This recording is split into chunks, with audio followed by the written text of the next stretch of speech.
Ես չէի ուզում խոսել, բայց քանի որ իմ գործընկերը խոսեց այդ նախկին պալատական մի ծաղրածուի մասին, որը որ հայտարարել է, որ ինքը եւ բնականաբար ոչ միայն ինքը իրեն շրջապատը ворց ղեկավար են ուզում։ Ես ուզում եմ ասել, որ այդ բնականաբար ինքը ներկայացրել է իրեն շրջապատի բաները, ցանկությունները, չէ՞, որովհետեւ ինքը հոմենակ իր անունից չի խոսում։ Այս այն մարդն է, որը որ միջև այս բանը խոսել է, նախ եւ առաջ ուզել է ինքնարժեքի ցածր վաճառվի մեր իշխանությանը։ Մենք ասել ենք, լսի,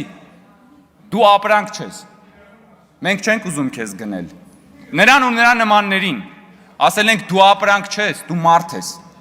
Ունես արժանապատվություն, դու քաղաքացի ես։ Գնա եւ դարձիր ինքնիշխան քաղաքացի, մեծ պետք չի, որ քեզ առնենք։ Ու քանի որ ինքը մնացել է առանց գնորդի, հիմա հրապարակային օֆերտա է հնչեցնում ворցերի փնտրտուքով։ Եվ մենակ ինքը չէ, իրանց իշխանության, այսինքն պարզ է, չէ, իրանք ինչ են ուզում։